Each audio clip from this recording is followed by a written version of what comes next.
Hello, Dr. Carter and classmates of Technical Writing English 3700. My name is Courtney Mullins, and this is my presentation on the polarizing effects of extreme political language on marginalized communities and recommendations for rhetorical remediation. The current political climate in America is one of the most polarizing in its history. Playing a large part in this polarization is strategically selected extremist rhetoric. Words and phrases like critical race theory, grooming, indoctrination have become so common in discussions about political differences, many times without even knowing what they mean, that people are nearly desensitized to them and to basic human decency.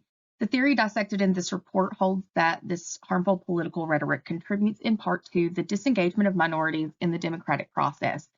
Evidence to support this includes lack of diversity and representation, expert testimony from rhetorical specialists, political mail flyers, television commercials, and many secondary scholarly sources of research exhibiting the harmful impact of political rhetoric in marginalized communities.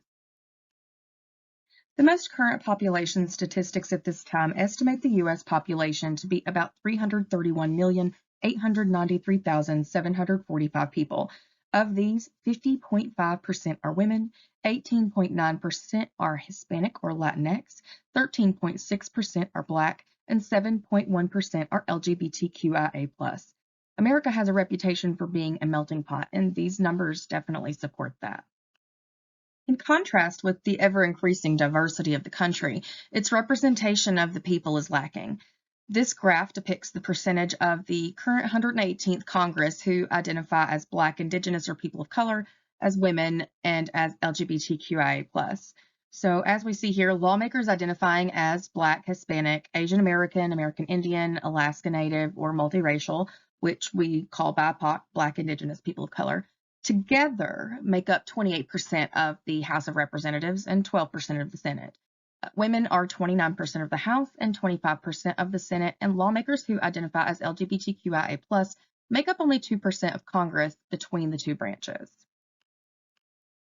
As an essential part of creating and maintaining the structure within which the representatives operate and the constituents vote, language is a critical component for consideration. It is through language that humans communicate thoughts, feelings, and ideas. And to convey these messages clearly, there must be a common understanding of the meaning behind the words exchanged. This basic principle is one of the most glaring issues in current political discourse. Many words or phrases commonly used in campaign materials, candidate speeches, media coverage, and the like are misrepresented, contradictory, and sometimes even totally unrelated in the context to which they're being applied. Using words without knowing their true meaning harms marginalized populations who are, like the rest of Americans, counting on their representatives to advocate for their own pursuit of happiness. Senior Fellow of Foreign Policy at the Center for Middle East Policy, Daniel Byman, illustrates the detrimental effects that stem from this. A range of research suggests that the incendiary rhetoric of political leaders can make political violence more likely, gives violence direction, complicates the law enforcement response, and increases fear in vulnerable communities.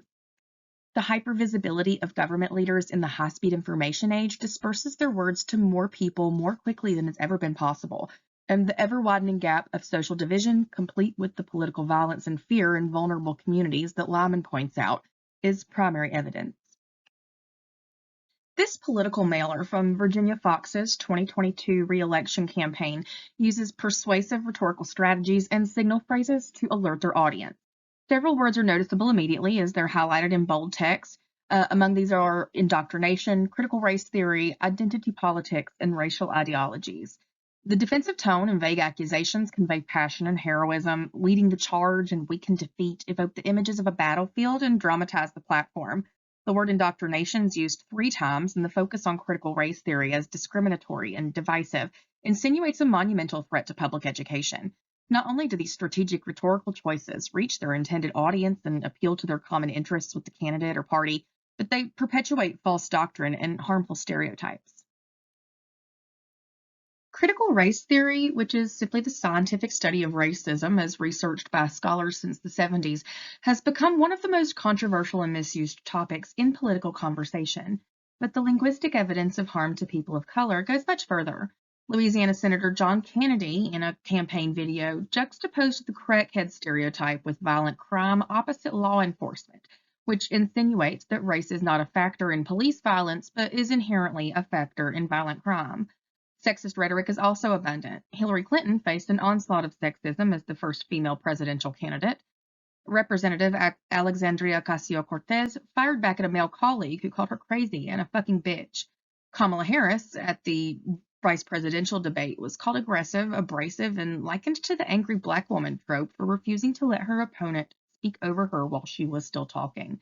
The same institutionalized biases that are responsible for this racism and sexism are responsible for homophobia. Despite the increasing scholarship regarding the gender spectrum, any suggestion of gender identity outside of the cisgender heterosexual binary is labeled with a grimace as woke. Another false narrative afflicting this community is that of grooming. Grooming is traditionally described a predatory relationship in which an adult ritualistically prepares a child for marriage or sex acts, and this term has been one of the most frequently used by conservative extremists to demonize LGBTQIA+ people. Rhetorical expert Dr. Melissa Stone specializes in topics of social justice, and in an exclusive interview for this research, she commented on the radical trends in political rhetoric, saying this: "It doesn't make sense. It doesn't take a PhD to tear that argument apart and see that it is a manufactured thing to scare voters. Hyper-focus on this conversation alone is how these words come about." And as Dr. Stone emphasizes here, the perpetuation of this rhetoric with no substantiation or evidential knowledge is an enormous piece of the puzzle. Based on this evidence, it's recommended that political candidates submit references and citations for facts, figures, statistics, or definitions used in campaign materials or political debates. It's recommended that local government and school systems partner in collaboration to provide opportunities for expanded civic education and involvement. This could look like redirecting funds to underfunded districts, sponsoring programs and workshops, setting diversity and inclusion goals, or offering secondary electives that nurture a global perspective. It's also recommended that voters reject unfounded claims and make conscious word choices on the individual level. Choose to tactfully engage in conversations where there's an opportunity to respectfully educate and correct misappropriation. Individual awareness and self-reflection is a necessary component to changing the surrounding conversation. Change on a large enough scale to make a difference is not something that occurs quickly. Rhetoric and language have evolved over time, and they'll continue to do so as our species does the same. It's society and its dichotomy of categories that must adapt to linguistic evolution. The direction in which they evolve, however, is entirely in the hands of the people, just as democracy should be. Thank you.